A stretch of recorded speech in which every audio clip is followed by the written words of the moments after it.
Jai Hind everyone, good morning to all of you. This is Pooja Upadhyay from Shri Ram Public School. I welcome you all in Shri Ram Public School online classes. Today we are going to start with a new chapter, that is From Trade to Territory. The company establishes power. In this chapter we are going to see that how the trade take the place of territory and the company establishes their power. Means the person, those who are at that time started this trading activity, they started expansioning their territories, right? And after that they started ruling over the people. Though how all such thing took the place, that we are going to see in this chapter. Okay, let's start. Aurangzeb was the last of the powerful Mughal ruler.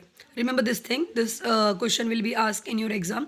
Who is the last ruler of Mughal emperor? That is Aurangzeb. Okay. He established the control over a very large part of the territory that is now known as India. कहा जाता है पूरे हिंदुस्तान पे ये औरंगजेब ने अपना कब्जा किया हुआ था और राज्य किया था और ये आखिरी मुगल एम्प्रॉरर था. After his death in the 1707, when his death took the place 1707, remember this thing. Many Mughal governor, Subedar and big Jamindar began asserting their authority and establishing the regional kingdom. Aurangzeb जो था वो पूरे हिंदुस्तान पे राज्य किया था. उसके डेथ होने के बाद जो बचे हुए मुगल थे वो उन्होंने छोटे छोटे रीजन वाइज अपने किंगडम को सीमित रखा. As a powerful regional kingdom emerge in a various part of the India. और इस तरह से कई छोटे छोटे और बड़े बड़े रीजनल किंगडम स्टैब्लिश हुए मुगल के. Delhi could no longer function as an effective centre. In fact Delhi को भी सेंटर नहीं रहने दिया. By the second half of the 18th century, 18वीं सदी के अंत तक, उसके मिड में, however a new power was emerged on a political horizon, the British. यानी कि ब्रिटिश एकलौता ऐसी कंट्री नहीं थी जिसने इंडिया को एक्सप्लॉइट किया था या फिर लूटा था. हम ये भी कह सकते हैं कि इंडिया को एक्सप्लॉइट करने में, लूटने में ब्रिटिश के पहले मुगल का हाथ था. ठीक है, मुगल एम्प्रॉरर यहाँ पर आए थे और जैसे ही मुगल एम्प्रॉरर का रूलर्स ख़त्म हुआ, उनकी पावर धीरे धीरे जब डिक्लाइन हुए, तो तब तक इंडिया फ्रीडम पाने की जगह ब्रिटिश के कंट्रोल में चली गई थी. Did you know that the British originally come as an small trading company. आपको पता है ब्रिटिश इंडिया में आए कैसे थे? छोटी सी कंपनी के नाम से आए थे. वे reluctant to the acquire territory. How then did they come to be a master of the vast empire. एक छोटे से नगर में एक छोटी सी कंपनी स्टार्ट करना चाहते थे. फिर ऐसा क्या हुआ कि उन्होंने इतनी बड़े इंडिया पर स्टैब्लिशमेंट अपना स्थापित किया.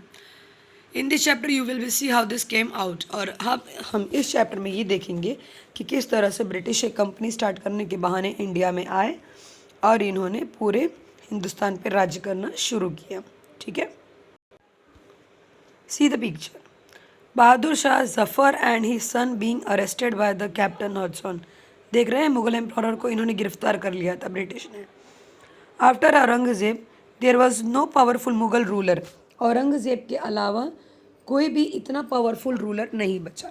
कहा जाता है औरंगजेब बहुत ज़्यादा ही ताकतवर था, ठीक है, जिसने पूरे हिंदुस्तान पर राज्य किया था. But Mughal emperor continue to be the symbolically important. In fact, when the massive rebellion against the British rule broke out in 1857, Bahadur Shah Zafar, the Mughal emperor at that time, was seen a natural leader. Once the revolt was put down by the company, Bahadur Shah Zafar was forced to leave the kingdom, and his sons were also shown in cold blood. यानी जिस तरह से British अपनी company को startup करने के लिए entry किए और उसी के बाद इन्होंने मुगल एम्प्रॉरर के जो भी पावर थे, जो उनका वर्चस्व था, धीरे धीरे पूरी तरह से ख़त्म कर दिया. ठीक है, चलिए देखते हैं ब्रिटिश कौन सी कंपनी के बहाने यहाँ आए थे और किस तरह से इन्होंने अपने पावर को स्टैब्लिश किया. नाम तो सुना ही होगा आपने, ईस्ट इंडिया कंपनी. अक्सर ये नाम हम लोग पिक्चरों में भी देखते हैं कि ब्रिटिश ईस्ट इंडिया कंपनी के नाम से यहाँ पर आया था. इन 1600 the east India company acquired the charter from the ruler of England. 1600 सदी में ये कंपनी स्टार्ट हुई थी. Queen Elizabeth I first granting it the sole right to trade with the East.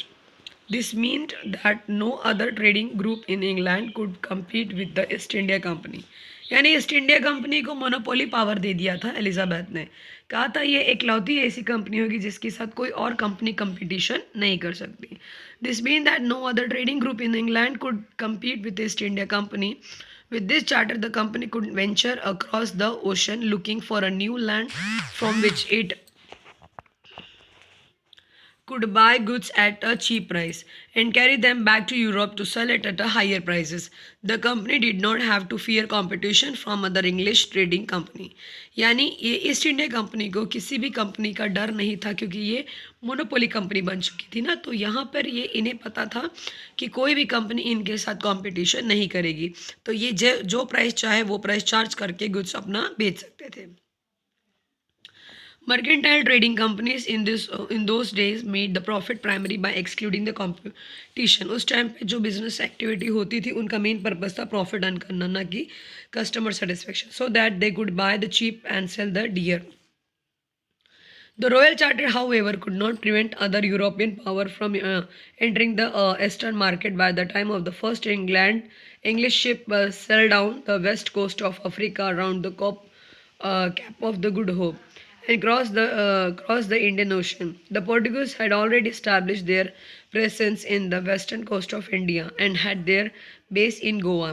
In fact, it was the Vasco da Gama, Portuguese explorer, who had discovered this sea route to India in 1498. By early 17th century, the Dutch too were exploring the possibility of the trade in India Ocean.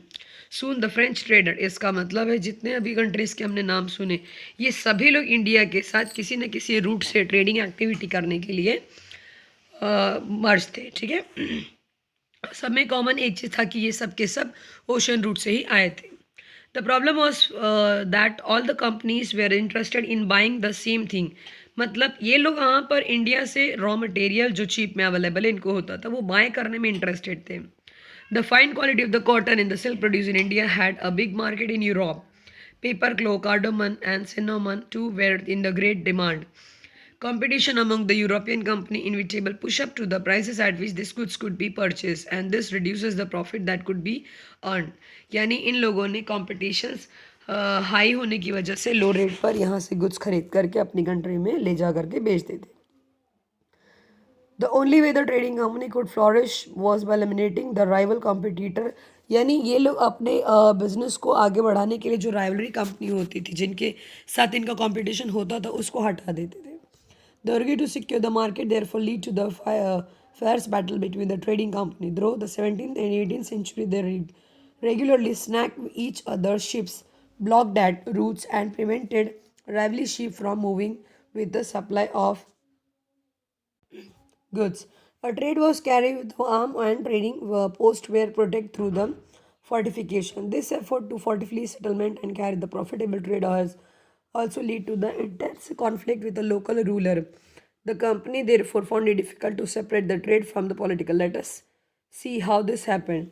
यानी कि जब ये लोग यहाँ पर आए थे ना, तो इन लोग की मेन पर्पस सिर्फ ट्रेडिंग था, इन्हें यहाँ पे रूल करने का कोई शौक नहीं था. लेकिन इन्होंने जब अपने बिजनेस एक्टिविटी को कैरी किया तो इसमें इन्होंने एक्सप्लॉइटेशन करना चालू किया. यानी यहाँ से सस्ते दामों में गुड्स खरीदते थे और उन्हीं चीज़ों को महंगे दामों में बेच करके अपने खुद प्रॉफिट अर्न करते थे.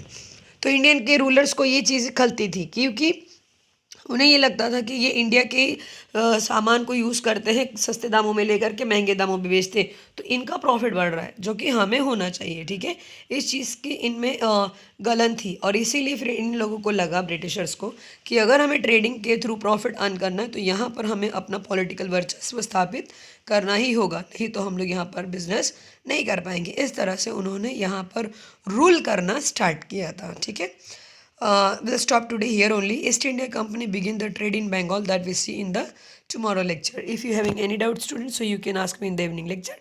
Till that, stay home, stay safe. Jai Hind, take care. Have a nice day.